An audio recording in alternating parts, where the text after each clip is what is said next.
ನೀವು ಬೆಳಿಗ್ಗೆ ಎದ್ರೆ ರೋಡಲ್ಲಿ ಹೊಸ ಗಾಡಿಗಳನ್ನ ನೋಡ್ತಾನೆ ಇರ್ತೀರ. ಕಾರ್ ಇರ್ಬೋದು, ಬೈಕ್ ಇರ್ಬೋದು, ಅದರಲ್ಲಿ ತುಂಬ ಎಲೆಕ್ಟ್ರಿಕ್ ವೆಹಿಕಲ್ಗಳೇ ಇರ್ತವೆ. ಈಗ ತುಂಬ ಜನ ಎಲೆಕ್ಟ್ರಿಕ್ ವೆಹಿಕಲ್ಗಳು ತಗೊಳಕ್ಕೆ ಇಷ್ಟಪಡ್ತಾರೆ, ಯಾಕಂದರೆ ಅದರಿಂದ ಎನ್ವೈರ್ಮೆಂಟಲ್ಗೆ ತುಂಬ ಬೆನಿಫಿಟ್ ಇದೆ. ಆಮೇಲೆ ಗೌರ್ಮೆಂಟ್ ಕೂಡ ತುಂಬ ಪುಷ್ ಮಾಡ್ತಾ ಇದೆ. ಗೌರ್ಮೆಂಟ್ದು ಟಾರ್ಗೆಟ್ ಇದೆ 2030ರಲ್ಲಿ ನಮ್ಮ ದೇಶದಲ್ಲಿರೋ ಎಲ್ಲ ವೆಹಿಕಲಲ್ಲಿ 30% ಎಲೆಕ್ಟ್ರಿಕ್ ವೆಹಿಕಲ್ ಇರಬೇಕು ಅಂತ. ನಿಮಗೆ ಇದೆಲ್ಲ ಕೇಳಿ ನಾವು ಕೂಡ ಎಲೆಕ್ಟ್ರಿಕ್ ವೆಹಿಕಲ್ ಇಂಡಸ್ಟ್ರಿನಲ್ಲಿ ಏನಾದರೂ ಮಾಡಬೇಕು ಅನಿಸಿರುತ್ತೆ. ಆದರೆ ನಮ್ಗೆ ಆ ಇಂಡಸ್ಟ್ರಿನಲ್ಲಿ ಏನಾದರೂ ಮಾಡೋಕ್ಕೆ ಅಷ್ಟೊಂದು ದುಡ್ಡಿರಲ್ಲ.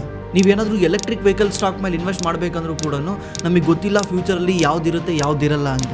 ಅದಕ್ಕೇ ಅಮೇರಿಕಾದ ಫೇಮಸ್ ಇನ್ವೆಸ್ಟರ್ ಪೀಟರ್ ಲಿಂಚ್ ಹೇಳ್ತಾರೆ, ನೀವು ಡೈರೆಕ್ಟಾಗಿ ಯಾವುದೋ ಒಂದು ಇಂಡಸ್ಟ್ರಿಗೆ ಇನ್ವೆಸ್ಟ್ ಮಾಡ್ತಿದ್ದೀರಾ ಅಂದರೆ ಆ ಇಂಡಸ್ಟ್ರಿಯಿಂದ ಬೇರೆ ಬೇರೆ ಬೆನಿಫಿಷರಿಗಳು ಇರ್ತಾರೆ. ಅಂಥ ಕಂಪ್ನಿಗಳಲ್ಲಿ ಇನ್ವೆಸ್ಟ್ ಮಾಡಿದ್ರೆ ನೀವು ದುಡ್ಡು ಮಾಡೋ ಚಾನ್ಸು ತುಂಬ ಜಾಸ್ತಿ ಇರುತ್ತೆ ಅಂತ. ಈಗ ನಾವು ಮಾತಾಡೋಕೆ ಹೋಗ್ತಿರೋ ಕಂಪ್ನಿ ಬಂದ್ಬಿಟ್ಟು ಅದೇ ಥರ ಕಂಪನಿ. ಈ ಕಂಪನಿ ಫ್ಯೂಚರಲ್ಲಿ ಎಲೆಕ್ಟ್ರಿಕ್ ವೆಹಿಕಲ್ ಗ್ರೋತ್ ಆದರೂ ಕೂಡ ಈ ಕಂಪ್ನಿಗೆ ರೆವಿನ್ಯೂ ಬರುತ್ತೆ. ಆಮೇಲೆ ರಿನ್ಯೂವಬಲ್ ಎನರ್ಜಿ ಗ್ರೋತ್ ಆದರೂ ಕೂಡ ಈ ಕಂಪ್ನಿಗೆ ರೆವಿನ್ಯೂ ಬರುತ್ತೆ. ಆದರೆ ಮುಂದೆ ಒಂದು ದಿವಸ ಯಾವ ಎಲೆಕ್ಟ್ರಿಕ್ ಕಂಪ್ನಿ ದುಡ್ಡು ಮಾಡ್ತಾನೋ ಇಲ್ಲೋ, ಆ್ಯಕ್ಚುಲಿ ಈ ಕಂಪ್ನಿ ಮಾತ್ರ ದುಡ್ಡು ಮಾಡೇ ಮಾಡುತ್ತೆ. ಯಾಕಂದರೆ ಇದು ಎಲ್ಲ ಈ ಕಂಪ್ನಿಗಳಿಗೂ ಇವ್ರ ಪ್ರಾಡಕ್ಟ್ನ ಸೆಲ್ ಮಾಡುತ್ತೆ. ಹಾಗಿದ್ರೆ ಈ ಕಂಪ್ನಿ ಯಾವುದು ಅಂಥದ್ದು ಏನು ಮಾಡುತ್ತೆ? ಈಗ ಈ ಕಂಪ್ನಿ ಮೇಲೆ ಇನ್ವೆಸ್ಟ್ ಮಾಡೋಕ್ಕೆ ಇದು ಕರೆಕ್ಟ್ ಟೈಮಾ?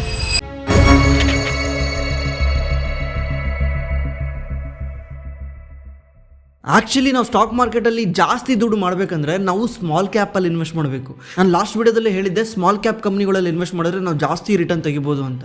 ಆದರೆ ಇದರಲ್ಲಿ ಎಷ್ಟು ರಿಟರ್ನ್ ಇದೆಯೋ ಅಷ್ಟೇ ರಿಸ್ಕ್ ಇದೆ. ಆ್ಯಕ್ಚುಲಿ ನಾವು ಈ ವಿಡಿಯೋದಲ್ಲಿ ಮಾತಾಡೋಕೆ ಹೋಗ್ತಿರೋ ಕಂಪನಿ ಸ್ಮಾಲ್ ಕ್ಯಾಪ್ ಕಂಪನಿ, ಆದರೆ ಇದರಲ್ಲಿ ಅಷ್ಟೊಂದು ರಿಸ್ಕ್ ಇಲ್ಲ. ಈ ಕಂಪ್ನಿ ಹತ್ರ ತನ್ನದೇ ಆದ ಒಂದು ಕಾಂಪಿಟೇಟಿವ್ ಅಡ್ವಾಂಟೇಜ್ ಇದೆ. ಆ ಕಾಂಪಿಟೇಟಿವ್ ಅಡ್ವಾಂಟೇಜ್ ಇರೋದ್ರಿಂದ ಈ ಕಂಪನಿ ಲಾಂಗ್ ಟರ್ಮಲ್ಲಿ ದುಡ್ಡು ಮಾಡ್ಕೊಂಡು ಹೋಗುತ್ತೆ. ಇವ್ರ ಕಾಂಪಿಟೇಷನ್ ಈಸಿಲಿ ಈ ಕಂಪ್ನಿನ ಬೀಟ್ ಮಾಡೋಕ್ಕಾಗಲ್ಲ. ಹಾಗಿದ್ರೆ ಏನದು ಅಡ್ವಾಂಟೇಜ್ ಈ ಕಂಪ್ನಿ ಹತ್ರ ಇರೋದು? ನಾವು ಇದನ್ನೆಲ್ಲ ತಿಳ್ಕೊಳಕ್ಕೂ ಮುಂಚೆ ಫಸ್ಟ್ ಈ ಕಂಪ್ನಿ ಏನು ಮಾಡುತ್ತೆ, ಈ ಕಂಪ್ನಿ ಏನು ಮಾಡಿ ರೆವಿನ್ಯೂ ಮಾಡುತ್ತೆ, ಈ ಕಂಪ್ನಿ ದುಡ್ಡು ಮಾಡೋದು ಹೇಗೆ ಮಾಡುತ್ತೆ ಅಂತ ತಿಳ್ಕೊಬೇಕು. ಈ ಕಂಪ್ನಿ ಸ್ಟಾರ್ಟ್ ಆಗಿದ್ದು 1984ರಲ್ಲಿ. ಇವರು ಫಸ್ಟ್ ಟೈಮು ಥರ್ಮೋಸ್ಟಾಟಿಕ್ ಬೈಮೆಟಲ್ ಅನ್ನೋ ಒಂದು ಪ್ರಾಡಕ್ಟ್ನ ಲಾಂಚ್ ಮಾಡ್ತಾರೆ. 1994ರಲ್ಲಿ ರೇ ಕ್ಯಾಥೋಡ್ ಅನ್ನೋ ಒಂದು ಎಲಿಮೆಂಟ್ನ ಲಾಂಚ್ ಮಾಡ್ತಾರೆ. ಇದು ಏನಂದರೆ, ನೀವು ಮುಂಚೆ ನೋಡ್ತಿದ್ರಲ್ಲ ಡೂಮ್ ಟಿವಿಗಳಲ್ಲಿ, ಆ ಡೂಮ್ ಟಿವಿಗಳಲ್ಲಿ ಇದು ಯೂಸ್ ಆಗ್ತಾ ಇತ್ತು. ಇದು ಏನಾಗ್ತು, ಬರ್ತಾ ಡೂಮ್ ಟಿವಿ ಕಮ್ಮಿ ಆಗ್ತಾ LED ಟಿವಿಗಳು, LCD ಟಿವಿಗಳು ಜಾಸ್ತಿ ಆದಮೇಲೆ ಅದ್ರ ಮಾರ್ಕೆಟೇ ಇಲ್ದಂಗಾಯ್ತು. ಬಟ್ ಈ ಕಂಪ್ನಿ ಆ ಟೈಮಲ್ಲಿ ಕುತ್ಕೊಂಡಿಲ್ಲ. ಈ ಕಂಪ್ನಿ ಇನೋವೇಷನ್ ಮಾಡ್ತಾನೆ ಬಂತು. ಈ ವಿಡಿಯೋ ಕಂಟಿನ್ಯೂ ಮಾಡೋಕ್ಕಿಂತ ಮುಂಚೆ ICICI ಪ್ರೊಡೆನ್ಷಿಯಲ್ ಅವರು ಒಂದು ಹೊಸ NFO ತರ್ತಾ ಇದ್ದಾರೆ. ಆ NFO ನೇಮ್ ಬಂದ್ಬಿಟ್ಟು mid small cap 400 index fund ಅಂತ. ಈ ಫಂಡ್ ಏನ್ ಮಾಡುತ್ತೆ ಅಂದ್ರೆ ಟಾಪ್ 150 ಮಿಡ್ ಕ್ಯಾಪ್ ಕಂಪ್ನಿನಲ್ಲೂ ಇನ್ವೆಸ್ಟ್ ಮಾಡುತ್ತೆ, ಟಾಪ್ 400 ಸ್ಮಾಲ್ ಕ್ಯಾಪ್ ಕಂಪ್ನಿನಲ್ಲೂ ಇನ್ವೆಸ್ಟ್ ಮಾಡುತ್ತೆ. ಟೋಟಲ್ 400 ಕಂಪ್ನಿಗಳ ಮೇಲೆ ಈ ಫಂಡ್ ಇನ್ವೆಸ್ಟ್ ಮಾಡುತ್ತೆ. ಅದರಲ್ಲಿ 66% ಮಿಡ್ ಕ್ಯಾಪ್ ಅಲ್ಲಿ ಇನ್ವೆಸ್ಟ್ ಮಾಡುತ್ತೆ, 34% ಸ್ಮಾಲ್ ಕ್ಯಾಪ್ ಅಲ್ಲಿ ಇನ್ವೆಸ್ಟ್ ಮಾಡುತ್ತೆ. ಈ mid small cap index fund last 10 ವರ್ಷದಲ್ಲಿ ಸುಮಾರು 24% ರಿಟರ್ನ್ ಕೊಟ್ಟಿದೆ. ಲಾಸ್ಟ್ 5 ವರ್ಷದಲ್ಲಿ ಸುಮಾರು 28% ರಿಟರ್ನ್ ಕೊಟ್ಟಿದೆ. ಅಂದ್ರೆ ನೀವೇನಾದ್ರೂ 1 ಲಕ್ಷ ಇನ್ವೆಸ್ಟ್ ಮಾಡಿದ್ರೆ ಅದು 8,60,000 ಆಗಿದೆ. ICICI ಅವರೇ ಫಸ್ಟ್ ಟೈಮ್ ಈ ಫಂಡ್ನ ಲಾಂಚ್ ಮಾಡ್ತಿರೋದು. ICICI ಪ್ರೊಡೆನ್ಷಿಯಲ್ದು AUM 2,94,000 ಕೋಟಿ ಇದೆ. ಅಂದರೆ ಇವರು ಟೋಟಲ್ ಮ್ಯಾನೇಜ್ ಮಾಡ್ತಿರೋ ದುಡ್ಡು 2,94,000 ಕೋಟಿ. ICICI ಪ್ರೊಡೆನ್ಷಿಯಲ್ ಅವರು 2022 ಸೆಪ್ಟೆಂಬರಲ್ಲಿ ಒಂದು ಮಿಡ್ ಕ್ಯಾಪ್ ಫಂಡ್ ಅಂತ ಲಾಂಚ್ ಮಾಡ್ತಾರೆ. ಆ ಫಂಡು ಇದುವರೆಗೂ 34% ರಿಟರ್ನ್ ಕೊಟ್ಟಿದೆ. ಅದೇ ರೀತಿ ಮಿಡ್ ಕ್ಯಾಪ್ ಹೈಬ್ರಿಡ್ ಅಂತ ಫೆಬ್ರವರಿ 2023ರಲ್ಲಿ ಲಾಂಚ್ ಮಾಡ್ತಾರೆ. ಅದು 38% ರಿಟರ್ನ್ ಕೊಟ್ಟಿದೆ. ಈ ಫಂಡಲ್ಲಿ ನೀವು ಕೇವಲ 2,000 ರೂಪಾಯಿಂದನೂ ನೀವು ಇನ್ವೆಸ್ಟ್ ಮಾಡ್ಕೊಂಡು ಬರ್ಬೋದು. ಇದರಲ್ಲಿ ಇನ್ನೊಂದು ಬೆನಿಫಿಟ್ ಏನಂದರೆ, ಈಗ ಪ್ರೀಮಿಯಂ ಪೇ ಮಾಡೋರು ಏನಾದರೂ ಡೆತ್ ಆದರೆ ಅದು ಕಂಟಿನ್ಯೂ ಆಗ್ತಾ ಹೋಗುತ್ತೆ. ಉಳಿದಿರೋ ಪ್ರೀಮಿಯಮ್ನ ಖುದ್ದು ICICI ಕಟ್ಕೊಂಡು ಹೋಗುತ್ತೆ. ಮೆಚುರಿಟಿ ಬಂದಾಗ ಅದನ್ನು ನಾಮಿನಿ ಕೊಡುತ್ತೆ. ನೀವು ಇದರಲ್ಲಿ ಇನ್ವೆಸ್ಟ್ ಮಾಡಿದ್ರೆ ಜಸ್ಟ್ ರಿಟರ್ನ್ ಅಲ್ಲದೆ ಟ್ಯಾಕ್ಸ್ ಬೆನಿಫಿಟ್ ಕೂಡ ಸಿಗುತ್ತೆ. ಅಂಡರ್ 80C ಅಪ್ ಟು 1.5 lakhsವರೆಗೂ ಟ್ಯಾಕ್ಸ್ ಬೆನಿಫಿಟ್ ಸಿಗುತ್ತೆ. ಅಂಡರ್ 1010D ನಮಗೆ ಲಾಭ ಬಂದಿರೋ ದುಡ್ಡಿಗೆ ನಾವು ಯಾವುದೇ ಥರ ಟ್ಯಾಕ್ಸ್ ಕಟ್ಟಂಗಿಲ್ಲ. ನೀವು ಇನ್ವೆಸ್ಟ್ ಮಾಡೋ ದುಡ್ಡು ವರ್ಷಕ್ಕೆ 2.5 ಲಕ್ಷಕ್ಕಿಂತ ಒಳಗಿದ್ದಾರೆ. ನೀವೇನಾದರೂ ಈ ಫಂಡಲ್ಲಿ ಇನ್ವೆಸ್ಟ್ ಮಾಡಬೇಕಂದ್ರೆ ನಮ್ಮ ಡಿಸ್ಕ್ರಿಪ್ಷನಲ್ಲಿ ಪಾಲಿಸಿ ಬಜಾರ್ ಲಿಂಕ್ ಇರುತ್ತೆ, ಅದನ್ನು ಯೂಸ್ ಮಾಡ್ಕೊಂಡು ನೀವು ಇನ್ವೆಸ್ಟ್ ಮಾಡ್ಬೋದು. ಈ ಫಂಡು May 15ವರೆಗೂ ಮಾತ್ರ ಓಪನ್ ಇರುತ್ತೆ. ನೀವು ಅರ್ಲಿ ಹೋಗಿ ಇನ್ವೆಸ್ಟ್ ಮಾಡಿದ್ರೆ ನಿಮಗೆ ಕೇವಲ 10 ರೂಪಾಯಿ ಪರ್ NAV ಹೆಂಗೆ ಸಿಗುತ್ತೆ. 2015ರಲ್ಲಿ ಈ ಕಂಪ್ನಿ ಒಂದು ಪ್ರಾಡಕ್ಟ್ನ ಲಾಂಚ್ ಮಾಡುತ್ತೆ. ಆ ಪ್ರಾಡಕ್ಟಿಂದ ಈ ಕಂಪ್ನಿದು ಇಮೇಜೇ ಚೇಂಜ್ ಆಗೋಗುತ್ತೆ. ಆ ಪ್ರಾಡಕ್ಟ್ ನೇಮ್ ಬಂದು ಶಂಟ್ ರಿಜಿಸ್ಟರ್ ಅಂತ. ಶಂಟ್ ರಿಜಿಸ್ಟರ್ ಅಂದರೆ ನೀವು ಯಾವುದೇ ಒಂದು ಎಲೆಕ್ಟ್ರಿಕಲ್ ಡಿವೈಸ್ ನೋಡ್ತಿರ್ತೀರಲ್ಲ, ಚಾರ್ಜರ್ ಇರ್ಬೋದು, ಫೋನ್ ಇರ್ಬೋದು, TV ಇರ್ಬೋದು, ಫ್ರಿಡ್ಜ್ ಇರ್ಬೋದು, ಏನೇನು ಎಲೆಕ್ಟ್ರಿಕ್ ಡಿವೈಸು ಕರೆಂಟಿಂದ ರನ್ ಆಗುತ್ತಲ್ಲ ಆ ಎಲ್ಲ ಡಿವೈಸ್ಗಳಲ್ಲೂ ಈ ಶಂಟ್ ರಿಜಿಸ್ಟರ್ ಇರುತ್ತೆ. ಇದೇನು ಮಾಡುತ್ತೆ, ಆ ಎಲೆಕ್ಟ್ರಿಸಿಟಿ ಫ್ಲೋ ಆಗೋದನ್ನು ರೆಗ್ಯುಲೇಟ್ ಮಾಡುತ್ತೆ. ಈಗ ಎಕ್ಸಾಂಪಲ್ ನೀವು ನೋಡಿರ್ತೀರ, ನಿಮ್ಮ ಮನೇಲಿ ಟ್ಯೂಬ್ ಲೈಟ್ ಇರುತ್ತೆ, ಬಲ್ಪ್ ಇರುತ್ತೆ. ಆ ಬಲ್ಪು ಒಂದೊಂದ್ಸಲ ಡೌನ್ ಆಗುತ್ತೆ, ಒಂದೊಂದ್ಸಲ ಅಪ್ ಆಗುತ್ತೆ. ಯಾಕೆ ಈ ಥರ ಆಗುತ್ತೆ? ಎಲೆಕ್ಟ್ರಿಸಿಟಿ ವೋಲ್ಟೇಜು ಜಾಸ್ತಿ ಕಮ್ಮಿ ಬಂದಾಗ ಅದು ಡೌನ್ ಆಗುತ್ತೆ, ಜಾಸ್ತಿ ಇದ್ದಾಗ ಅಪ್ ಆಗುತ್ತೆ, ಒಂದ್ಸಲ ಸಿಡದೆ ಹೋಗುತ್ತೆ. ಯಾಕಂದರೆ ಅಲ್ಲಿ ವೋಲ್ಟೇಜು ಫ್ಲಕ್ಚುಯೇಷನ್ ಆಗ್ತಾ ಇದೆ. ಈ ಶಂಟ್ ರಿಜಿಸ್ಟರ್ ಏನು ಮಾಡುತ್ತೆ, ಈಗ ವೋಲ್ಟೇಜ್ ಏನಾದರೂ ಜಾಸ್ತಿ ಬಂದರೆ ಅದನ್ನು ಕಮ್ಮಿ ಮಾಡುತ್ತೆ, ರೆಗ್ಯುಲೇಟ್ ಮಾಡುತ್ತೆ. ಇದರಿಂದ ಯಾವುದೇ ಒಂದು ಡಿವೈಸ್ಗೆ ಅದೀಗ ಅದ್ರ ಮದರ್ ಬೋರ್ಡ್ ಇರ್ಬೋದು, ಆ ಡಿವೈಸ್ದು ಏನಾದರೂ CPU ಸಿಸ್ಟಮ್ ಇರ್ಬೋದು, ಅದಕ್ಕೇನು ಎಫೆಕ್ಟ್ ಆಗಲ್ಲ. ಈ ಶಂಟ್ ರಿಜಿಸ್ಟರ್ ಕೆಲಸನೇ ಎಲೆಕ್ಟ್ರಿಸಿಟಿನ ರೆಗ್ಯುಲೇಟ್ ಮಾಡೋದು. ಈವನ್ ನಿಮ್ಮ ಮೊಬೈಲ್ ಫೋನಲ್ಲೂ ಇರುತ್ತೆ, ನಿಮ್ಮ ಚಾರ್ಜರಲ್ಲೂ ಇರುತ್ತೆ, ಎಲ್ಲೆಲ್ಲಿ ಬ್ಯಾಟ್ರಿ ಆಪ್ರೇಟೆಡ್ ಜಾಸ್ತಿ ಇರುತ್ತೆ ಅಂದರೆ ಎಲೆಕ್ಟ್ರಿಸಿಟಿ ಎಲ್ಲೆಲ್ಲಿದೆ ಎಲ್ಲ ಕಡೆ ಇರುತ್ತೆ. ಈ ಕಂಪ್ನಿದು ಇನ್ನೊಂದು ಪ್ರಾಡಕ್ಟ್ ಇದೆ, ಥರ್ಮೋಸ್ಟಾಟಿಕ್ ಬೈಮೆಟಲ್ಸ್ ಅಂತ. ಇದು ಏನು ಮಾಡುತ್ತೆ, ಈಗ ಎಕ್ಸಾಂಪಲ್ ಒಂದು ಡೀಸೆಲ್ ಕಾರ್ ಇದೆ, ಡೀಸೆಲ್ ಕಾರಲ್ಲಿ ಫ್ಯಾನ್ ಓಡ್ತಾ ಇರುತ್ತೆ. ಫ್ಯಾನು ಯಾಕೆ ಓಡ್ತಾ ಇರುತ್ತೆ ಅಂದರೆ ಅದರಲ್ಲಿ ರೇಡಿಯೇಟರ್ ಇರುತ್ತೆ, ಆ ರೇಡಿಯೇಟರ್ನ ಕೂಲ್ ಮಾಡೋಕ್ಕೆ ಫ್ಯಾನ್ ಓಡ್ತಾ ಇರುತ್ತೆ. ಆ ಫ್ಯಾನು ಯಾವಾಗಲೂ ಓಡ್ತಾ ಇರುತ್ತೆ, 24/7 ಗಾಡಿ ಸ್ಟಾರ್ಟ್ ಆದ ತಕ್ಷಣ ಓಡ್ತಾ ಇರುತ್ತೆ. ಈ ಥರ್ಮೋಸ್ಟಾಟಿಕ್ ಬೈಮೆಟಲ್ ಏನು ಮಾಡುತ್ತೆ, ಆ ಫ್ಯಾನ್ನ ಬೇಕಾದಾಗ ಮಾತ್ರ ಓಡಂಗೆ ಯೂಸ್ ಮಾಡ್ಕೊಳುತ್ತೆ. ಯಾಕಂದರೆ ಹೀಟ್ ಯಾವಾಗ ಜಾಸ್ತಿ ಇರುತ್ತೆ ಇದು ಅವಾಗ ಮದರ್ ಬೋರ್ಡಿಗೆ ಸಿಗ್ನಲ್ ಕಳಿಸುತ್ತೆ, ಅವಾಗ ಅದು ಫ್ಯಾನ್ನ ಆನ್ ಮಾಡುತ್ತೆ, ಬೇರೆ ಟೈಮಲ್ಲಿ ಆಫ್ ಮಾಡಿಟ್ಟಿರುತ್ತೆ. ಇದರಿಂದ ಏನಾಯಿತು, ಫ್ಯೂಯಲ್ ಎಫಿಷಿಯನ್ಸಿ ಜಾಸ್ತಿ ಆಯಿತು. ಈ ಥರ್ಮೋಸ್ಟಾಟಿಕ್ ಬೈಮೆಟಲ್ಲು ಈ ಥರ ಕೆಲಸ ಮಾಡುತ್ತೆ. ಇವ್ರದ್ದು ಇನ್ನೊಂದು ಪ್ರಾಡಕ್ಟ್ ಇದೆ, ಎಲೆಕ್ಟ್ರಿಕಲ್ ಕಾಂಟ್ಯಾಕ್ಟ್ಸ್ ಅಂತ. ಈ ಎಲೆಕ್ಟ್ರಿಕಲ್ ಕಾಂಟ್ಯಾಕ್ಟ್ಸ್ ಅಂದರೆ ನೀವು ಏನೇನು ಸ್ವಿಚ್ ಬೋರ್ಡಲ್ಲಿ ಏನು ನೋಡ್ತಿರಲ್ವಾ, ಒಳಗಡೆ ಈಗ 3 ಪಿನ್ ಸ್ವಿಚ್ ಇರುತ್ತೆ, 5 ಪಿನ್ ಸ್ವಿಚ್ ಇರುತ್ತೆ, ಎಲ್ಲ ಪಿನ್ನಲ್ಲೂ ಈ ಎಲೆಕ್ಟ್ರಿಕಲ್ ಕಾಂಟ್ಯಾಕ್ಟ್ಸ್ ಇರುತ್ತೆ. ಇದೇನು ಮಾಡುತ್ತೆ, ನಿಮ್ಮದು ಈಗ ಸ್ವಿಚ್ ಹಿಂಗೆ ಹಾಕಿದ್ರೆ ಅದರಲ್ಲಿ 2 ನೆಗೆಟಿವ್ ಮತ್ತು ಪಾಸಿಟಿವ್ ಇರುತ್ತಲ್ಲ, ಅದನ್ನೆರಡು ಕಾಂಟ್ಯಾಕ್ಟ್ ಮಾಡುತ್ತೆ. ಅದಕ್ಕೆ ಇದನ್ನು ಎಲೆಕ್ಟ್ರಿಕಲ್ ಕಾಂಟ್ಯಾಕ್ಟ್ಸ್ ಅಂತ ಕರೀತಾರೆ. ಇದು ನೀವು ಯಾವುದೇ ಒಂದು ಸ್ವಿಚ್ ಬೋರ್ಡಲ್ಲಿ ನೋಡಿ, ಎಲ್ಲ ಸ್ವಿಚ್ ಬೋರ್ಡಲ್ಲೂ ಇದ್ದೇ ಇರುತ್ತೆ. ನಾನು ಅವಾಗಲೇ ಹೇಳ್ದಂಗೆ ನಾವು ಈ ಕಂಪ್ನಿನಲ್ಲಿ ಇನ್ವೆಸ್ಟ್ ಮಾಡಿದ್ರೆ ಡೈರೆಕ್ಟ್ ಎಲೆಕ್ಟ್ರಿಕ್ ವೆಹಿಕಲ್ ಇಂಡಸ್ಟ್ರಿನಲ್ಲೇ ಇನ್ವೆಸ್ಟ್ ಮಾಡ್ದಂಗೆ ಅಂತ. ಹಾಗಿದ್ರೆ ಹೇಗಂದರೆ ನಾನು ಅವಾಗಲೇ ಹೇಳಿದೆ ಶಂಟ್ ರಿಜಿಸ್ಟರ್ ಅಂತ. ಇದು ನಾರ್ಮಲ್ ವೆಹಿಕಲ್ಗಳಲ್ಲಿ ಯೂಸ್ ಆಗ್ತಿದ್ದಂಥ ಎಲೆಕ್ಟ್ರಿಕ್ ಪಾರ್ಟ್ಸ್ಗಿನ್ನ ಎಲೆಕ್ಟ್ರಿಕ್ ವೆಹಿಕಲಲ್ಲಿ ಜಾಸ್ತಿ ಎಲೆಕ್ಟ್ರಿಕ್ ಪಾರ್ಟ್ಸ್ ಇರ್ತವೆ. ಈಗ ಎಕ್ಸಾಂಪಲ್ಲು, ಎಲೆಕ್ಟ್ರಿಕ್ ವೆಹಿಕಲಲ್ಲಿ ಬ್ಯಾಟ್ರಿ ಮ್ಯಾನೇಜ್ಮೆಂಟ್ ಸಿಸ್ಟಮ್ ಇರುತ್ತೆ, ಆಟೋನಮಸ್ ಡ್ರೈವಿಂಗ್ ಇರುತ್ತೆ, DC ಕನ್ವರ್ಟರ್ ಇರುತ್ತೆ, ಎಲೆಕ್ಟ್ರಿಕ್ ಪವರ್ ಸ್ಟೇರಿಂಗ್ ಇರುತ್ತೆ, ಏರ್ ಕಂಡೀಷನ್ ಸಿಸ್ಟಮ್ ಇರುತ್ತೆ, ರಿಸ್ಟ್ರೈಂಟ್ ಸಿಸ್ಟಮ್ ಇರುತ್ತೆ, ಸೀಟ್ ಬೆಲ್ಟ್ ಪ್ರಿಟೆನ್ಷನರ್ಸ್ ಇರುತ್ತೆ, ಲೇಸರ್ ಲೈಟಿಂಗ್ ಸಿಸ್ಟಮ್ ಇರುತ್ತೆ, ಡೋರ್ ಆ್ಯಂಡ್ ಮಿರರ್ ಕಂಟ್ರೋಲ್ ಇರುತ್ತೆ, ಟ್ರಾನ್ಸ್ಮಿಷನ್ ಕಂಟ್ರೋಲು, ಆಯಿಲ್ ಪಂಪು, ಮತ್ತು ಈ ಚಾರ್ಜರ್ ಸಿಸ್ಟಮಿಗೆ ಬಂದರೆ DC ಕನ್ವರ್ಟರ್ ಇರುತ್ತೆ, ಎನರ್ಜಿ ಮ್ಯಾನೇಜ್ಮೆಂಟ್ ಸೆನ್ಸರ್ ಇರುತ್ತೆ, ಎಲೆಕ್ಟ್ರೋ ಮೆಕ್ಯಾನಿಕಲ್ ರೋಲ್ ಸ್ಟೆಬಿಲೈಸರ್ ಇರುತ್ತೆ, ಎಲೆಕ್ಟ್ರಿಕ್ ಬ್ರೇಕಿಂಗ್ ಸಿಸ್ಟಮ್ ಇರುತ್ತೆ. ಈ ಪ್ರತಿಯೊಂದು ಐಟಮಲ್ಲೂ ಈ ಶಂಟ್ ರಿಜಿಸ್ಟರ್ ಯೂಸ್ ಆಗುತ್ತೆ. ಯಾಕಂದರೆ ಎಲ್ಲೆಲ್ಲಿ ಎಲೆಕ್ಟ್ರಿಕ್ ಡಿವೈಸಸ್ ಇದ್ದಾವೆ ಅಲ್ಲೆಲ್ಲನೂ ಈ ಶಂಟ್ ರಿಜಿಸ್ಟರ್ ಇರುತ್ತೆ. ಯಾಕಂದರೆ ಎಲೆಕ್ಟ್ರಿಕ್ ಕರೆಂಟು ಪಾಸ್ ಆಗೋದನ್ನು ಇದು ರೆಗ್ಯುಲೇಟ್ ಮಾಡುತ್ತೆ. ಆಮೇಲೆ ಇದೊಂದೇ ಅಲ್ಲ, ಈಗ next renewable energy sector grow ಆಗ್ತಾ ಇದೆ. ರಿನ್ಯೂಬಲ್ ಎನರ್ಜಿ ಅಂದರೆ solar energy, hydro power energy, wind energy, ಇದೆಲ್ಲನೂ ರಿನ್ಯೂಬಲ್ ಎನರ್ಜಿ ಅಂತ ಕರಿತೀವಿ. ಅಂದರೆ ಯಾವ್ದ್ಯಾವುದು ನೈಸರ್ಗಿಕವಾಗಿ ಸಿಗೋದ್ರಿಂದ ನಾವು ತಯಾರು ಮಾಡೋ ಎನರ್ಜಿನ ರಿನ್ಯೂಬಲ್ ಎನರ್ಜಿ ಅಂತ ಕರಿತೀವಿ. ಅಂದರೆ ಈಗ ಯಾವ್ದ್ಯಾವುದು ನೈಸರ್ಗಿಕವಾಗಿ ಸಿಗುತ್ತಲ್ಲ ಅದರಿಂದ ತಯಾರು ಮಾಡೋ ಎನರ್ಜಿನ ನಾವು ರಿನ್ಯೂಬಲ್ ಎನರ್ಜಿ ಅಂತ ಕರಿತೀವಿ. ಮುಂಚೆ ಏನಾಗ್ತಿತ್ತು, ಕೋಲ್ನ ಸುಟ್ಟುಬಿಟ್ಟು ಪವರ್ನ ಜನರೇಟ್ ಮಾಡೋರು, ಅದರಿಂದ ತುಂಬ ಕಾರ್ಬನ್ ಎಮಿಷನ್ ಆಗ್ತಿತ್ತು, ಅದರಿಂದ ತುಂಬ ಪೊಲ್ಯೂಷನ್ ಆಗ್ತಿತ್ತು. ಆಮೇಲೆ ನ್ಯೂಕ್ಲಿಯರಿಂದ ಪವರ್ನ ಜನರೇಟ್ ಮಾಡೋರು, ಇದರಿಂದನೂ ಸ್ವಲ್ಪ ಹೆಚ್ಚು ಕಡಿಮೆ ಆದರೆ ಅದು ಎನ್ವಿರಾನ್ಮೆಂಟ್ನ ಹಾಳು ಮಾಡ್ತಾ ಇತ್ತು. ಅದಕ್ಕೆ ಈಗ ಪ್ರತಿಯೊಂದು ದೇಶ ಕೂಡ ರಿನ್ಯೂಬಲ್ ಎನರ್ಜಿ ಕಡೆ ಶಿಫ್ಟ್ ಆಗ್ತಿದ್ದಾವೆ. ಈಗ ರೀಸೆಂಟಾಗಿ ಇಂಡಿಯಾದಲ್ಲಿ G20 ಮೀಟಿಂಗ್ ಆಯಿತು. ಆ ಮೀಟಿಂಗ್ದು ಮೇನ್ ಅಜೆಂಡಾ ಏನು ಹೇಳಿ, ಗ್ಲೋಬಲ್ ವಾರ್ಮಿಂಗ್ ಅಂದರೆ ಈಗ ನೀವೆಲ್ಲ ನೋಡ್ತಿದ್ದೀರಾ, ಇದ್ದಕ್ಕಿದ್ದಂಗೆ ಲಾಸ್ಟ್ ಇಯರ್ಗಿನ ಈ ವರ್ಷ ಯಾವ ಥರ ಬಿಸಿಲಿದೆ, ಸೆಕೆ ಜಾಸ್ತಿ ಆಗ್ತಿದೆ. ಯಾಕಂದರೆ ಇವ್ರು ಹಿಂದೆ ಮಾಡ್ಕೊಂಡ್ಬಂದಿರೋದು ಇದರಿಂದ ತಪ್ಪಿಂದ. ಇದನ್ನೆಲ್ಲ ನಾವು ಮತ್ತೆ ಸರಿ ಮಾಡಬೇಕಂದ್ರೆ ವಾಪಸ್ ಅದೆಲ್ಲ ಬಿಟ್ಬಿಟ್ಟು ಈ ರಿನ್ಯೂಬಲ್ ಎನರ್ಜಿ ಕಡೆ ಬರಬೇಕು. ಈ ರಿನ್ಯೂಬಲ್ ಎನರ್ಜಿದು ಪ್ರಾಬ್ಲಮ್ ಏನಂದರೆ ಇದು ಡಿಮ್ಯಾಂಡ್ ತಕ್ಕಂಗೆ ಇರಲ್ಲ. ಅಂದರೆ ಇವಾಗ ಬೇಸಿಗೆಗಾಲದಲ್ಲಿ ಸೋಲಾರ್ ಪವರ್ ಜಾಸ್ತಿ ಇರುತ್ತೆ, ಮಳೆಗಾಲದಲ್ಲಿ ಹೈಡ್ರೋ ಪವರ್ ಜಾಸ್ತಿ ಇರುತ್ತೆ, ಆಮೇಲೆ ಗಾಳಿ ಬೀಸೋ ಟೈಮಲ್ಲಿ ವಿಂಡ್ ಪವರ್ ಜಾಸ್ತಿ ಇರುತ್ತೆ. ಇದು ಬೇರೆ ಬೇರೆ ಟೈಮಲ್ಲಿ ಇರಲ್ಲ. ಅದಕ್ಕೆ ಏನು ಮಾಡ್ತಾರೆ, ಇದನ್ನೆಲ್ಲ ಎನರ್ಜಿನ ಸ್ಟೋರ್ ಮಾಡ್ಕೊಬೇಕು, ಇಲ್ಲಾಂದರೆ ಸಪ್ಲೈ ಡಿಮ್ಯಾಂಡ್ನ ಮೀಟ್ ಮಾಡೋಕ್ಕಾಗಲ್ಲ. ಇದು ಸ್ಟೋರ್ ಮಾಡಬೇಕಂದ್ರೆ ಸ್ಟೋರೇಜ್ ಸಿಸ್ಟಮ್ಗಳನ್ನ ತಯಾರು ಮಾಡಬೇಕು. ಈ ಸ್ಟೋರೇಜ್ ಸಿಸ್ಟಮಲ್ಲಿ ಕೂಡ ಈ ಶಂಟ್ ರಿಜಿಸ್ಟರ್ ವರ್ಕ್ ಆಗುತ್ತೆ. ಹೆಂಗಂದರೆ ಅಲ್ಲೂ ಕೂಡ ಈ ಬ್ಯಾಟ್ರಿ ಮ್ಯಾನೇಜ್ಮೆಂಟ್ ಇರುತ್ತೆ, ಅಲ್ಲೂ ಕೂಡ ಎಲೆಕ್ಟ್ರಿಸಿಟಿ ಪಾಸ್ ಆಗ್ತಾ ಇರುತ್ತೆ, ಅದು ಕೂಡ ಮ್ಯಾನೇಜ್ ಮಾಡಬೇಕು, ಅದು ಕೂಡ ರೆಗ್ಯುಲೇಟ್ ಮಾಡಬೇಕು, ಅಲ್ಲೂ ಕೂಡ ಯೂಸ್ ಆಗುತ್ತೆ. ಆಮೇಲೆ ಎಲೆಕ್ಟ್ರೋಸ್ಟಾಟಿಕ್ ಬೈಮೆಟಲ್ ಅಂತ ಹೇಳಿದ್ರೆ ಇವ್ರದ್ದು 2ನೇ ಪ್ರಾಡಕ್ಟು. ಆ ಪ್ರಾಡಕ್ಟ್ ಕೂಡ ಈ ರಿನ್ಯೂಬಲ್ ಎನರ್ಜಿನಲ್ಲಿ ಯೂಸ್ ಆಗುತ್ತೆ.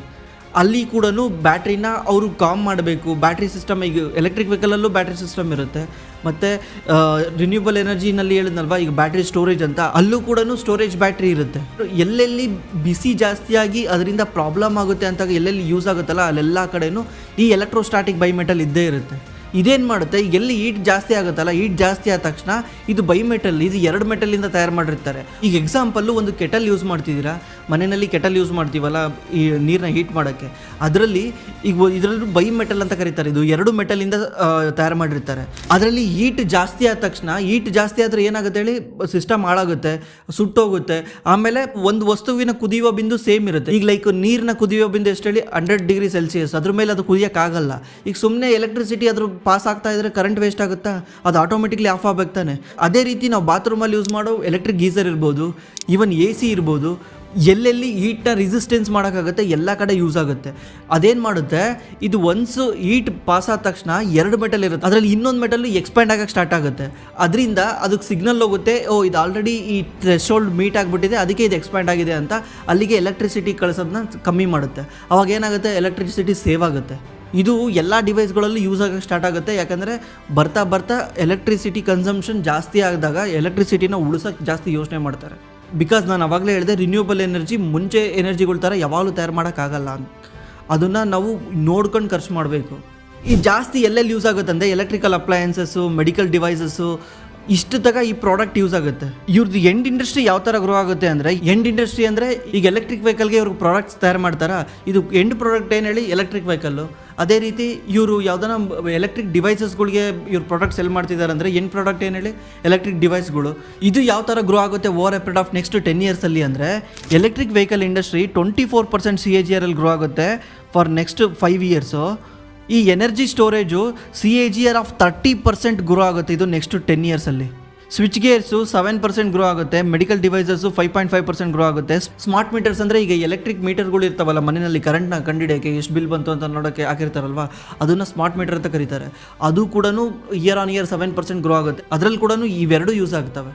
ಆಮೇಲೆ ಎಲೆಕ್ಟ್ರಾನಿಕ್ ಅಪ್ಲಯನ್ಸಸ್, ಲೈಕ್ ಮನೆಯಲ್ಲಿ ಯೂಸ್ ಮಾಡೋ ಎಲೆಕ್ಟ್ರಾನಿಕ್ ಅಪ್ಲಯನ್ಸಸ್ಸು 15% CAGR ಗ್ರೋ ಆಗುತ್ತೆ for next 10 years. Competitive advantage ಅಂದರೆ ನಾವು ಯಾವುದೇ ಒಂದು ಕಂಪ್ನಿನಲ್ಲಿ ಇನ್ವೆಸ್ಟ್ ಮಾಡೋಕ್ಕೂ ಮುಂಚೆ ಆ ಕಂಪ್ನಿಯ ಕಾಂಪಿಟೇಟಿವ್ನೆಸ್ ಏನಿದೆ ಅಂತ ಚೆಕ್ ಮಾಡಬೇಕು. ಈಸಿಯಾಗಿ ಕಾಂಪಿಟೇಟಿವ್ ಬಂದ್ಬಿಟ್ಟು ಇವ್ರ ಮಾರ್ಕೆಟ್ನ ಕಿತ್ಕೊಬಾರ್ದು. ಅಂದರೆ ಈಗ ನಾನು ಅವಾಗಲೇ ಹೇಳಿದೆ 20% ಇಯರ್ ಆನ್ ಇಯರ್ ಗ್ರೋ ಆಗುತ್ತೆ ಈ ಇಂಡಸ್ಟ್ರಿ ಅಂತ. ಈ ಇಂಡಸ್ಟ್ರಿ ಜೊತೆ ಇದು ಗ್ರೋ ಆಗ್ತಾ ಇದೆ. ಇವಾಗ ಕಾಂಪಿಟೇಟಿವ್ ಬಂದ್ಬಿಟ್ಟು ಇವ್ರದ್ದು 10% ಮಾರ್ಕೆಟ್ನ ಕಿತ್ಕೊಂಡ್ರೆ ಅವಾಗ ಏನಾಗುತ್ತೆ, 20% ಗ್ರೋ ಆಗಲ್ಲ, 10% ಇಯರ್ ಆನ್ ಇಯರ್ ಗ್ರೋ ಆಗುತ್ತೆ. ಇವ್ನು ನಿಜವಾಗ್ಲೂ ಗ್ರೋ ಆಗಬೇಕಂದ್ರೆ ಇವನ ಹತ್ರ ಕಾಂಪಿಟೇಟಿವ್ ಅಡ್ವಾಂಟೇಜ್ ಏನಾದರೂ ಇರಬೇಕು. ಅದರಿಂದ ಕಾಂಪಿಟೇಷನ್ ಬಂದ್ಬಿಟ್ಟು ಈಸಿಲಿ ಈ ಬಿಸ್ನೆಸ್ಸಲ್ಲಿ ಎಂಟ್ರಿ ಆಗೋಕ್ಕಾಗಲ್ಲ. ಹಾಗಿದ್ರೆ ಅಂಥದ್ದು ಏನಿದೆ ಈ ಬಿಸ್ನೆಸ್ ಹತ್ರ ಕಾಂಪಿಟೇಟಿವ್ ಅಡ್ವಾಂಟೇಜ್? ಈ ಶಿವಾಲಿಕ್ ಬೈಮೆಟಲ್ದು ಕಾಂಪಿಟೇಟಿವ್ ಅಡ್ವಾಂಟೇಜ್ ಏನಂದರೆ, ಇವರು ಈ ಬೈಮೆಟಲ್ ಇಂಡಸ್ಟ್ರಿನಲ್ಲಿ ಲಾಸ್ಟ್ 30 ಇಯರ್ಸಿಂದ ಕೆಲಸ ಮಾಡ್ತಿದ್ದಾರೆ. ಲಾಸ್ಟ್ 30 ಇಯರ್ಸಿಂದನೂ ಇವರು ಒಂದು ಟೆಕ್ನಾಲಜಿ ಯೂಸ್ ಮಾಡ್ಕೊಂಡು ಬಂದಿದ್ದಾರೆ. ಆ technology name electron beam welding ಅಂತ. ಈ ಎಲೆಕ್ಟ್ರಾನ್ ಬೀಮ್ ವೆಲ್ಡಿಂಗ್ ಏನಂದರೆ, ಇದು 2 ಮೆಟಲ್ನ ವೆಲ್ಡಿಂಗ್ ಮಾಡೋಕ್ಕೆ ಹೆಲ್ಪ್ ಮಾಡುತ್ತೆ. ಆದರೆ ಇವ್ರಿಗೆ ಆ ಮೆಟಲ್ ಬಗ್ಗೆ ನಾಲೆಡ್ಜ್ ಇರಬೇಕು. ಈ ಎಕ್ಸಾಂಪಲ್ ಒಂದು ಅಡುಗೆ ಮಾಡಬೇಕಂದ್ರೆ ಅವನಿಗೆ ಅದ್ರ ಫುಲ್ ಬಗ್ಗೆ ನಾಲೆಡ್ಜ್ ಇರಬೇಕು. ಏನು ಉಪ್ಪು ಜಾಸ್ತಿ ಹಾಕಿದ್ರೆ ಏನಾಗುತ್ತೆ, ಸಕ್ಕರೆ ಜಾಸ್ತಿ ಹಾಕಿದ್ರೆ ಏನಾಗುತ್ತೆ, ಜಾಸ್ತಿ ಮಸಾಲೆ ಹಾಕಿದ್ರೆ ಏನಾಗುತ್ತೆ, ಪ್ರತಿಯೊಂದು ಅವನಿಗೆ ನಾಲೆಡ್ಜ್ ಇದ್ದಾಗ ಏನಾಗುತ್ತೆ, ಔಟ್ಪುಟ್ ಚೆನ್ನಾಗಿ ಬರುತ್ತೆ. ಒಂದು ಚೂರು ಹೆಚ್ಚು ಕಡಿಮೆ ಆದರೆ ಏನಾಗುತ್ತೆ ಹೇಳಿ, ಊಟನೇ ಕೆಟ್ಟೋಗುತ್ತೆ. ಅದೇ ರೀತಿ ಶಂಟ್ ರಿಜಿಸ್ಟರ್ ಮಾಡಬೇಕಾದ್ರೂ, ಬೈ ಮೆಟಲ್ ಮಾಡಬೇಕಾದ್ರೂ ಇವ್ರಿಗೆ ಅದ್ರ ಬಗ್ಗೆ ಪೂರ್ತಿ ನಾಲೆಡ್ಜ್ ಇರಬೇಕು. ಅದನ್ನು ವೆಲ್ಡಿಂಗ್ ಮಾಡಬೇಕಾದ್ರೆ ಲೋ ಪ್ರೆಷರಲ್ಲಿ ವೆಲ್ಡಿಂಗ್ ಮಾಡಬೇಕು. ಆಮೇಲೆ ಸ್ವಲ್ಪ ಜಾಸ್ತಿ ಅದರಲ್ಲಿ ಟೈಮ್ ಕೊಟ್ಟರೆ ಮೆಟಲ್ ವೇಪರ್ ಆಗಿಬಿಡುತ್ತೆ. ಅದರಲ್ಲಿ ವೆಲ್ಡಿಂಗ್ ಮಾಡಬೇಕಾಗಿರೋ ಮೆಟಲ್ಲೇ ಇರಲ್ಲ. ಅದಕ್ಕೆ ಅವರು ಲೋ ಪ್ರೆಷರಲ್ಲಿ ಮಾಡಬೇಕು, ತುಂಬ ಟೆಕ್ನಾಲಜಿ ಯೂಸ್ ಮಾಡಬೇಕು. ಆಮೇಲೆ ಇದಕ್ಕೆ ಎಕ್ಸ್ಪೀರಿಯೆನ್ಸ್ ಇರಬೇಕು. ಎಕ್ಸ್ಪೀರಿಯೆನ್ಸ್ ಎಲ್ಲಿಂದ ಬರೋಕ್ಕಾಗುತ್ತೆ, ಇಷ್ಟು ವರ್ಷದಿಂದ ಕೆಲಸ ಮಾಡಿರೋದ್ರಿಂದ. ಇದು ಇವ್ರದ್ದು ಮೊದಲನೇ ಮೋಟು. ಈ ಮೋಟಿಂದ ಇದರಿಂದ ಏನಾಗಿದೆ, ಇವರು ಕಸ್ಟಮರ್ಗೆ ಕಸ್ಟಮೈಸ್ ಆಗಿ ಸರ್ವಿಸ್ ಕೊಡ್ತಾರೆ. ಕಸ್ಟಮರ್ಗೆ ಒಂದೊಂದು ಡಿವೈಸಲ್ಲಿ ಒಂದೊಂದು ಥರ ಶಂಟ್ ರೆಜಿಸ್ಟರ್ ಬೇಕು. ಅದೇನು ಕಮೋಡಿಟಿ ಪ್ರಾಡಕ್ಟ್ ಅಲ್ಲ, ಒಂದ್ಸಲ ಮಾರ್ಕೆಟಿಗೆ ತಂದು ಎಲ್ಲರೂ ಸೇಮ್ ಯೂಸ್ ಮಾಡೋಕ್ಕೆ. ಇದು ಕಸ್ಟಮೈಸ್ ಆಗಿರುತ್ತೆ. ಒಂದೊಂದು ಡಿವೈಸಲ್ಲಿ ಒಂದೊಂದು ಥರ ಯೂಸ್ ಮಾಡಬೇಕಾಗಿರುತ್ತೆ. ಅದನ್ನು ಇವನು ಕಸ್ಟಮೈಸ್ ಮಾಡ್ಕೊಡ್ತಾನೆ. ಕಸ್ಟಮರ್ಗೆ ಯಾವ ಥರ ಬೇಕೋ ಆ ಥರ ಕಸ್ಟಮೈಸ್ ಮಾಡ್ಕೊಡ್ತಾನೆ. ಒಂದ್ಸಲ ಕಸ್ಟಮರ್ ಇವನ ಹತ್ರ ಪ್ರಾಡಕ್ಟ್ ತಗೊಂಡು ಅದನ್ನು ಯೂಸ್ ಮಾಡೋಕ್ಕೆ ಸ್ಟಾರ್ಟ್ ಮಾಡಿದ್ರೆ ಬೇರೆಯವ್ರ ಹತ್ರ ಈಸಿಲಿ ಹೋಗೋಕ್ಕಾಗಲ್ಲ. ಯಾಕಂದರೆ ಒಂದು ಆರ್ಡರ್ ಹಿಡಿಯೋಕ್ಕೆ 3 ಇಂದ 4 ವರ್ಷ ಟೈಮ್ ತಗೊಳುತ್ತೆ. ಒಂದ್ಸಲ ಆರ್ಡರ್ ಸಿಕ್ಕಿದ್ಮೇಲೆ ಕಸ್ಟಮರ್ ಇವನಿಗೆ ಕೊಡೋಕ್ಕೆ ಸ್ಟಾರ್ಟ್ ಮಾಡ್ತಾನೆ. ಈಗ ಒಂದ್ಸಲ ಕಸ್ಟಮರ್ ಇವನಿಗೆ ಪ್ರಾಡಕ್ಟ್ ಕೊಟ್ಟಿದ್ದಾನೆ ಅಂದರೆ ಅವ್ನು ಇದ್ದಕ್ಕಿದ್ದಂಗೆ ಬೇರೆಯವ್ರನ್ನ ತಮ್ಮನ್ನು ಚೇಂಜ್ ಮಾಡೋಕ್ಕಾಗಲ್ಲ. ಯಾಕಂದರೆ ಸ್ವಲ್ಪ ಹೆಚ್ಚು ಕಡಿಮೆ ಆದರೆ ಅವ್ನ ಡಿವೈಸೇ ಸುಟ್ಟೋಗುತ್ತೆ. ಈಗ ಇವ್ನು ಇಷ್ಟು ದಿವಸ ಯಾರ ಹತ್ರ ಯೂಸ್ ಮಾಡ್ಕೊಂಡು ಬಂದಿದ್ದಾನಲ್ಲ ಅವ್ರ ಹತ್ರನೇ ಮಾಡ್ತಾನೆ, ಇಲ್ಲ ಬೇರೆಯವ್ರ ಹತ್ರ ಹೋಗ್ತಾನೆ. ಬೇರೆಯವ್ರ ಹತ್ರ ಹೋಗಿ ಹೊಸಬನ್ನ ಅಕಸ್ಮಾತ್ ತಗೊಂಡು ಎಕ್ಸ್ಪೆರಿಮೆಂಟ್ ಮಾಡೋಕೆ ಹೋದ್ರೆ ಏನಾಗುತ್ತೆ. ಇದು ಆ್ಯಕ್ಚುಲಿ ಇದ್ರ ಪ್ರೈಸ್ ಎಷ್ಟು ಗೊತ್ತಾ, ಶಂಟ್ ರಿಜಿಸ್ಟರ್ದು $1 to $2 ಇರುತ್ತೆ ಅಷ್ಟೇ. ಅದು ಅಂದರೆ $80 ಇಂದ $150 ಒಂದು ಶಂಟ್ ರಿಜಿಸ್ಟರ್ದು ಪ್ರೈಸ್ ಇರುತ್ತೆ. ಇವ್ನು $150-200 ಎಂಟೈರ್ ಡಿವೈಸ್ನೇ ಹಾಳು ಮಾಡ್ಕೊಳಕ್ಕೆ ಇಷ್ಟಪಡ್ತಾನೆ. ಇದು ಇವ್ರದ್ದು ಕಾಂಪಿಟೇಟಿವ್ ಅಡ್ವಾಂಟೇಜ್ ಇದೆ. ಇದರಿಂದ ಸ್ವಿಚ್ಚಿಂಗ್ ಕಾಸ್ಟ್ ಬರುತ್ತೆ. ಸ್ವಿಚ್ಚಿಂಗ್ ಕಾಸ್ಟ್ ಅಂದರೆ ಕಸ್ಟಮರ್ ಇವನಿಂದ ಬೇರೆಯವ್ರನ್ನ ಸ್ವಿಚ್ ಮಾಡಿದ್ರೆ, ಇವನು ಇನ್ನೊಬ್ಬ ಸಪ್ಲೈಯರಿಂದ ಸ್ವಿಚ್ ಮಾಡೋಕ್ಕೆ ಹೋದರೆ ಏನಾಗುತ್ತೆ, ಇವನಿಗೆ ಕಾಸ್ಟ್ ಜಾಸ್ತಿ ಆಗುತ್ತೆ. ಏನು ಕಾಸ್ಟು ಎಂಟೈರ್ ಅವ್ನ ಸಿಸ್ಟಮ್ಮೇ ಸುಟ್ಟೋಗೋ ಭಯ ಇರುತ್ತೆ. ಅದಕ್ಕೇನೆ ಕಸ್ಟಮರ್ಗಳು ಈಸಿಯಾಗಿ ಇವನನ್ನು ಸ್ವಿಚ್ ಮಾಡಲ್ಲ. ಇದರಿಂದ ಇವನ ಹತ್ರ ಕಸ್ಟಮರ್ ರಿಲೇಷನ್ಶಿಪ್ ಜಾಸ್ತಿ ಬೆಳ್ಕೊಂಡ್ ಬಂದಿದೆ. ತುಂಬ ವರ್ಷದಿಂದ ಸೇಮ್ ಕಸ್ಟಮರ್ಗಳ ಜೊತೆ ಕೆಲಸ ಮಾಡ್ತಿದ್ದಾನೆ. ಆಮೇಲೆ ಇವನು ನಾವು ರೆವಿನ್ಯೂ ಮಿಕ್ಸ್ ನೋಡೋಕೆ ಹೋದ್ರೆ 2018ರಲ್ಲಿ ಕೇವಲ 52% ಮಾತ್ರ ಇವನಿಗೆ ಎಕ್ಸ್ಪೋರ್ಟಿಂದ ಬಿಸ್ನೆಸ್ ಬರ್ತಿರುತ್ತೆ. ಅದೇ ಇವತ್ತಿಗೆ 65% ರೆವಿನ್ಯೂ ಎಕ್ಸ್ಪೋರ್ಟಿಂದ ಬರ್ತಾ ಇದೆ. ಇದೇ ನಮಗೆ ಒಂದು ಇಂಡಿಕೇಶನ್ ಕೊಡುತ್ತೆ ಇವನು ಯಾವ ಥರ ಸೆಕ್ಟರ್ನ ಡಾಮಿನೇಟ್ ಮಾಡ್ತಾ ಇದ್ದಾನೆ. ಫಾರಿನ್ ಕಂಟ್ರಿಗೆ ಹೋಗಿ ಅವ್ನ ಪ್ರಾಡಕ್ಟ್ನ ಸೆಲ್ ಮಾಡ್ಬೇಕಂದ್ರೆ ಹುಡುಗಾಟ ಅಲ್ವಾ? ಫಾರಿನ್ ಕಸ್ಟಮರ್ ಹೆಂಗೆ ಒಪ್ಕೊಂತಾರೆ ಇವನ್ನ? ಅವ್ರ ಹತ್ರ ಈ ಥರ ಇಂಜಿನಿಯರಿಂಗ್ ಇಲ್ವಾ ಅವ್ರ ಈ ಥರ ಪ್ರಾಡಕ್ಟ್ ಮಾಡೋಕ್ಕೆ? ಆದರೂ ಅವ್ರು ಯಾಕೆ ಇವ್ರ ಹತ್ರ ಪ್ರಾಡಕ್ಟ್ ಅಂತಿದ್ದಾರೆ? ಅದಲ್ಲದೆ ಇಯರ್ ಆನ್ ಇಯರ್ ಇವ್ನು ಎಕ್ಸ್ಪೋರ್ಟ್ ಇನ್ಕ್ರೀಸ್ ಆಗ್ತಾ ಇದೆ. ಅಂದರೆ ಇಲ್ಲೇ ಗೊತ್ತಾಗುತ್ತೆ ಈ ಟೆಕ್ನಾಲಜಿಯಲ್ಲಿ ಇವನು ಎಷ್ಟು ಎಕ್ಸ್ಪರ್ಟ್ ಇದ್ದಾನೆ ಅಂತ. ಇವನು Russia, Japan, South Korea, China, Brazil, Italy, USA ಈ ಎಲ್ಲ ಕಂಟ್ರಿಗಳನ್ನೂ ಇವ್ರ ಪ್ರಾಡಕ್ಟ್ನ ಸೆಲ್ ಮಾಡ್ತಾನೆ. ಇದು ಈ ಕಂಪ್ನಿಯ ಕಾಂಪಿಟೇಟಿವ್ ಅಡ್ವಾಂಟೇಜ್ ಆಯಿತು. ಇವಾಗ ನೆಕ್ಸ್ಟ್ ನಾವು ಈ ಕಂಪ್ನಿಯ ಫೈನಾನ್ಷಿಯಲ್ಸ್ ಯಾವ ಥರ ಇದೆ ಚೆಕ್ ಮಾಡೋಣ. ಈ ಕಂಪ್ನಿಯ ಮಾರ್ಕೆಟ್ ಕ್ಯಾಪ್ ಬಂದ್ಬಿಟ್ಟು 3,349 ಕೋಟಿ ಇದೆ. ಈ ಕರೆಕ್ಟ್ ಶೇರ್ ಪ್ರೈಸ್ ಬಂದ್ಬಿಟ್ಟು 581 ಇದೆ. PE ಬಂದ್ಬಿಟ್ಟು 44 ಇದೆ. PE ಸ್ವಲ್ಪ ಜಾಸ್ತಿ ಆಗಿದೆ. ರೀಸೆಂಟ್ಲಿ ಸ್ಟಾಕ್ ಪ್ರೈಸ್ ಮೇಲೋಗಿರೋದ್ರಿಂದ PE ಸ್ವಲ್ಪ ಜಾಸ್ತಿ ಆಗಿದೆ. ROC ನೋಡಿ 37%, ROE 33%. ಕಂಪ್ನಿ ಹತ್ರ ನೆಗ್ಲಿಜಬಲ್ ಡೆಟ್ ಇದೆ, ಅಷ್ಟೊಂದು ಡೆಟ್ ಇಲ್ವೇ ಇಲ್ಲ, 34 crore ಮಾತ್ರ ಡೆಟ್ ಇದೆ. ಕಂಪ್ನಿದು ಕ್ವಾರ್ಟರ್ ರಿಸಲ್ಟ್ ನೋಡಿದ್ರೆ ಕಂಪ್ನಿದು ಮಾರ್ಜಿನ್ನು ಆಲ್ಮೋಸ್ಟ್ ಸ್ಟೇಬಲ್ ಇದೆ, ಎಲ್ಲೂ ವೊಲಟೈಲಿಟಿ ಇಲ್ಲ. ಆಲ್ಮೋಸ್ಟ್ 23, 24, 25 ಇದೇ ರೇಂಜಲ್ಲಿದೆ. ಈ ಲಾಸ್ಟ್ ಕ್ವಾರ್ಟರ್ ಮಾತ್ರ ಕಂಪ್ನಿದು ಮಾರ್ಜಿನ್ ಸ್ವಲ್ಪ ಡೌನ್ ಆಗಿದೆ, 25ರಿಂದ 22% ಬಂದಿದೆ. ನೀವು ಇಯರ್ ಆನ್ ಇಯರ್ ನೋಡಿ ಕಂಪ್ನಿ ಯಾವ ಥರ ಮಾರ್ಜಿನ ನಿಧಾನಕ್ಕೆ ಇಂಪ್ರೂವ್ ಮಾಡ್ಕೊಂಡು ಬರ್ತಾ ಇದ್ದಾನೆ ಅಂತ. Actually electric vehicle market boom ಬಂದಿದ್ದೇನೆ ಕೋವಿಡ್ ಆದಮೇಲಿಂದ. ಈ ಕೋವಿಡ್ ಆದಮೇಲಿಂದ ಇವನು ನೋಡಿ ಪ್ರಾಫಿಟ್ ಯಾವ ಥರ ಜಂಪ್ ಆಗಿದೆ. 2021ರಲ್ಲಿ 24 ಕೋಟಿ ಇತ್ತು, 2022ರಲ್ಲಿ 52 ಕೋಟಿ ಇದೆ, 2023ರಲ್ಲಿ 73 ಕೋಟಿ ಇದೆ, TTMಲ್ಲಿ 75 ಕೋಟಿ ಇದೆ. ಯಾವ ಥರ ಇನ್ಕ್ರೀಸ್ ಆಗ್ಕೊಂತ ಬರ್ತಾ ಇದೆ. ಈ ಕಂಪ್ನಿದು 3 ಪ್ಲ್ಯಾಂಟ್ ಬಂದ್ಬಿಟ್ಟು ಹಿಮಾಚಲ್ ಪ್ರದೇಶನ ಸೊಲಾಂಗ್ ವ್ಯಾಲಿನಲ್ಲಿದೆ. ಈವನ್ ಈ ಕಂಪ್ನಿ ಹತ್ರ ಟೋಟಲ್ 3 ಪ್ಲ್ಯಾಂಟ್ ಇದೆ. ಒಂದು ಪ್ಲ್ಯಾಂಟಲ್ಲಿ ರೆವಿನ್ಯೂ ಬರುತ್ತೆ 700 ಕೋಟಿ, ಇನ್ನೊಂದರಲ್ಲಿ 600 ಕೋಟಿ, ಇನ್ನೊಂದರಲ್ಲಿ 300 ಕೋಟಿ. ಈ ಕಂಪ್ನಿ ಹೇಳ್ತಾ ಇದೆ ಕಂಪ್ನಿ ಇದುವರೆಗೂ 75 ಕೋಟಿ ಕ್ಯಾಪೆಕ್ಸಿಗೆ ಸ್ಪೆಂಡ್ ಮಾಡಿದೆ ಲಾಸ್ಟ್ 2021ಇಂದ 2023ವರೆಗೂ. ಇನ್ನೊಂದು 20ರಿಂದ 30 ಕೋಟಿ ಸ್ಪೆಂಡ್ ಮಾಡಿದ್ರೆ ಸಾಕು ಇವರು 1600 ಕೋಟಿ ರೆವಿನ್ಯೂ ಮಾಡ್ಬೋದು ಅಂತ. ನನ್ನ ಪ್ರಕಾರ ಈ ಕಂಪ್ನಿ ಲಾಂಗ್ ಟರ್ಮ್ಗೆ ಒಳ್ಳೆ ಬೆಟ್. ಆದರೆ ಈಗ ಸ್ವಲ್ಪ ವ್ಯಾಲ್ಯುವೇಷನ್ ಜಾಸ್ತಿ ಇದೆ. ಯಾವತ್ತಾದರೂ ಒಂದ್ಸಲ ಮಾರ್ಕೆಟ್ ಫಾಲ್ ಆದಾಗ ಒಂದು 530-500 ರೂಪಾಯಿ ರೇಂಜಲ್ಲಿ ಬಂದರೆ ಬೈ ಮಾಡೋಕ್ಕೆ ಒಳ್ಳೆ ಪ್ರೈಸ್ ಇರುತ್ತೆ. ಯಾಕಂದರೆ ಈಗ ರೀಸೆಂಟ್ಲಿ ಕಂಪ್ನಿ ಮೇಲೋಗಿರೋದ್ರಿಂದ ಈ ಪ್ರೈಸ್ ಸ್ವಲ್ಪ ಓವರ್ ವ್ಯಾಲಿಡ್ ಆಗಿದೆ. ಏನಾದರೂ ರೀಸೆಂಟ್ ಟೈಮಲ್ಲಿ ಯಾವ್ದಾದ್ರು ಫಾಲ್ ಬಂದರೆ ಆ ಟೈಮಲ್ಲಿ ಅಕ್ವೈರ್ ಮಾಡೋಕ್ಕೆ ಇದು ಒಳ್ಳೆ ಕಂಪ್ನಿ ಆಗಿರುತ್ತೆ. ಇದು ಯಾವುದೇ ಥರ ರೆಕಮೆಂಡೇಷನ್ ಅಲ್ಲ, ನಾನು ಯಾವ ಥರ ಸ್ಟ್ರಾಟಜಿ ಮಾಡ್ತೀನಿ ಅಂತ ಹೇಳ್ತಾ ಇದ್ದೀನಿ ಅಷ್ಟೇ. ನಮ್ಮ ಚಾನಲಲ್ಲಿ ಯಾವುದೇ ಥರ ರೆಕಮೆಂಡೇಷನ್ ಕೊಡಲ್ಲ, ನಾವು ಜಸ್ಟ್ ಸ್ಟಾಕ್ನ ಸ್ಟಡಿ ಮಾಡ್ತೀವಿ. ನಾನು ಅವಾಗಲೇ ಹೇಳ್ದಂಗೆ ICICIನವರು ಒಂದು ಹೊಸ NFO ಲಾಂಚ್ ಮಾಡ್ತಾ ಇದ್ದಾರೆ. ಈ ಫಂಡು May 15ವರೆಗೂ ಮಾತ್ರ ಓಪನ್ ಇರುತ್ತೆ. ಅದರಲ್ಲಿ ನೀವೇನಾದರೂ ಇನ್ವೆಸ್ಟ್ ಮಾಡಬೇಕಂದ್ರೆ ನಮ್ಮ ಡಿಸ್ಕ್ರಿಪ್ಷನಲ್ಲಿ ಪಾಲಿಸಿ ಬಜಾರ್ ಲಿಂಕ್ ಇರುತ್ತೆ, ಅದನ್ನು ಯೂಸ್ ಮಾಡ್ಕೊಂಡು ಇನ್ವೆಸ್ಟ್ ಮಾಡಿ. ಥ್ಯಾಂಕ್ಸ್ ಫಾರ್ ವಾಚಿಂಗ್, ಮತ್ತೆ ಸಿಗೋಣ.